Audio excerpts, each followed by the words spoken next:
Hi, I'm Rory Sutherland, sports scientist, performance coach, former semi-pro soccer player, now turned endurance athlete. This channel documents my training and racing as a prone paddle ultra endurance athlete, while giving you an inside look as to how I use science and technology to guide my performance. From VO2 max testing to daily wearable data, you'll see how I apply sports science in real time, not just in theory. If you're interested in how data, physiology, and real-world training come together, you're in the right place.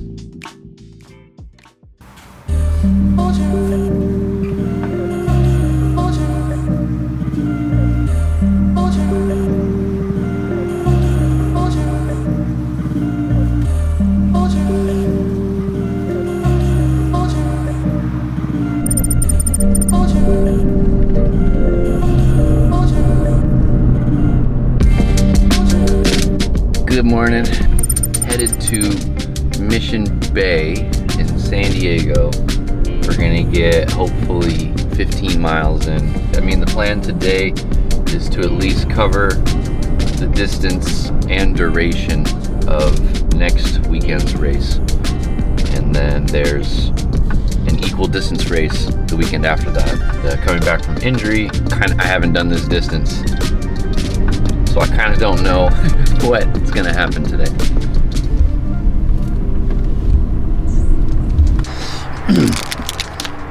Got these, I don't know, Amax. These were just in the checkout at the feed, so I figured I'd throw them in. Not a lot of sodium, but 40 grams of carbs. E-gels, love these, been using these for a while.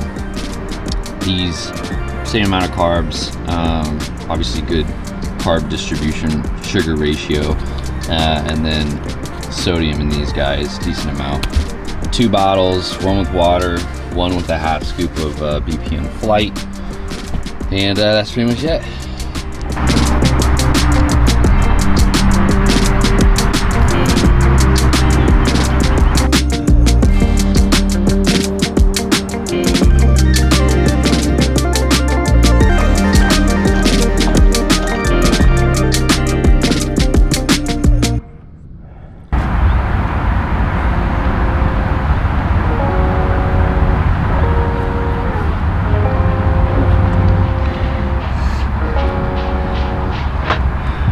Two hours, 40 minutes, 14 miles, 11:28 pace. I don't know if you can see that, but all done.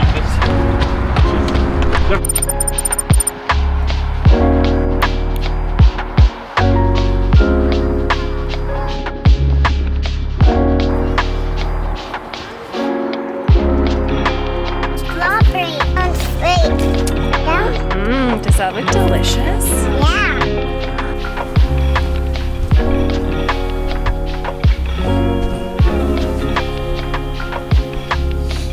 Welcome to episode 1 of this Catalina build that we're going to do. My name is Rory.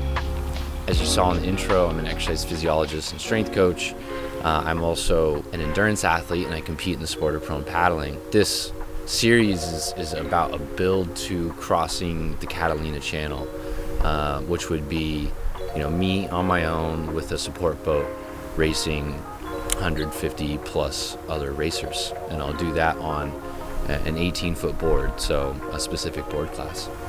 It'll take anywhere from 5 to 7 hours depending on the conditions, and you have to qualify for this.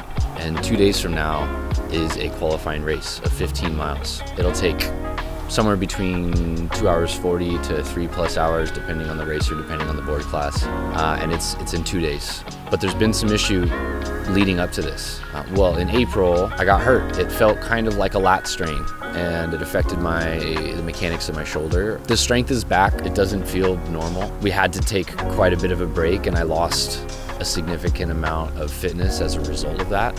There's no way to replace paddling other than paddling.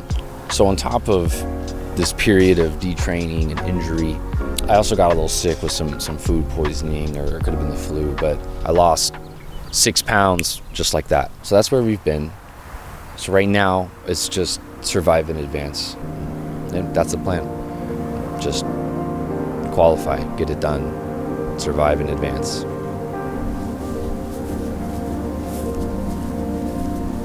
It's 7 p.m. night before the race. A while back I had thought about getting a place up near Hermosa Beach, which is where the race is. And then I wasn't gonna do that and wake up at 4 a.m. But between the sickness and needing a little more time in the morning and wanting my hours to be more natural, my sleep to wake hours to be a little more natural, decided to drive up. So yeah, it's almost 7:30. I'm gonna go ahead and drive the hour 40 minutes, the 110 miles up to a dingy 2-star motel, stay the night. I got all my stuff, and then head over to the race from there. All right, I am in my cheap motel. I'm about to set up my chili pad.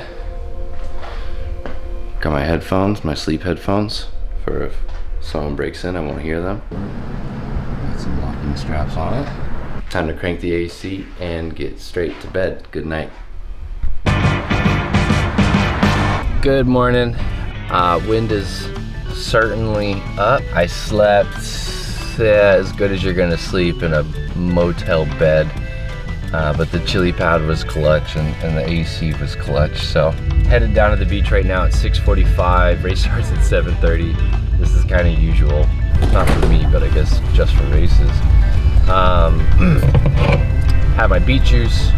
I've had my bicarb. I have my half pre-workout mixed up and ready to go. I got my carb powders mixed up, ready to go. So once we get down on the beach, hopefully we get a halfway reasonable parking spot. And then it's just gonna be get the board out there, get the board set up, get changed, get in the water. I don't usually warm up, but hoping to get a warm up in. But yeah, 45 minutes till race time, gotta check in and all that jazz too. So I don't know, we'll see. First order of business right now is good parking. So that's what's on my mind. Other than that, body feels good. Shoulder still has a little weird wonk to it, but with all the rest I've given it and some of the efforts I put in, like, it's definitely gonna hold up. It's just gonna feel weird. This is getting old is what this is.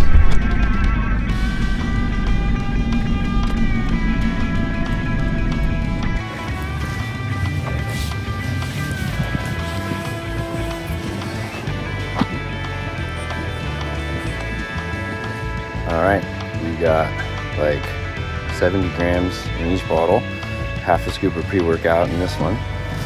I'm gonna take 4 gels. The colored ones have more sodium, each 40 grams. Got this for the phone. You might be asking yourself, hey, Rory, that's a lot of carbs. You've done a lot of prep today. Sodium bicarb, beta-alanine, creatine, caffeine, all of that for like 15th place. Really? And I would say, yeah.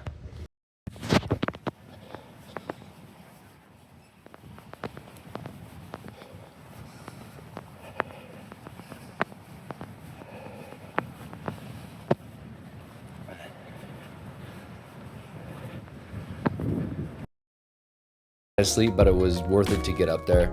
Race morning, had to launch through the surf on the 18-foot board. It's an absolute nightmare. It was rough. I lost a bottle twice, had to restart the process twice. The bottle cage broke. I lost 2 of my 4 gels. Martin 160s unfortunately don't float. And I lost all the Band-Aids on my feet. I had some abrasions and blisters from paddling that I just dug into throughout the whole race. It was wonderful. Heart rate trend started super high, 169 beats per minute, which is rare for me outside of racing. The spike is a normal response though. It's from lagging oxygen kinetics, it's from sympathetic stress, it's from high carb utilization. But over time, this will drop and stabilize. That's also a normal response. This is your stroke volume improving. This is parasympathetic tone returning. This is fueling on point switching from carb usage to fat, or some carb to fat utilization.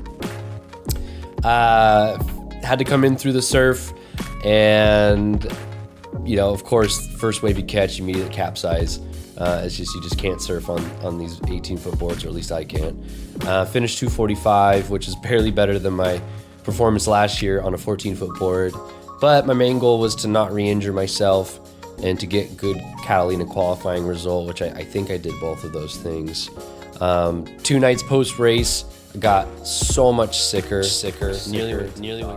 So it is Monday, and I am not at work. Last night, my body decided to pay me back for racing while sick, and developed a whole slew of new symptoms: chills, terrible aches, terrible headache, crackling in my lungs with every long exhale. I kept my wife up, relegated myself to the couch, and today have been just trying to manage symptoms before maybe going back to work tomorrow.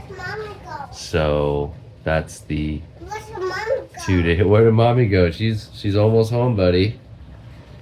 So that is update 2 days from the race. I'm a little bit worried about this weekend getting after another race, but it doesn't seem like it's bronchitis. So yeah,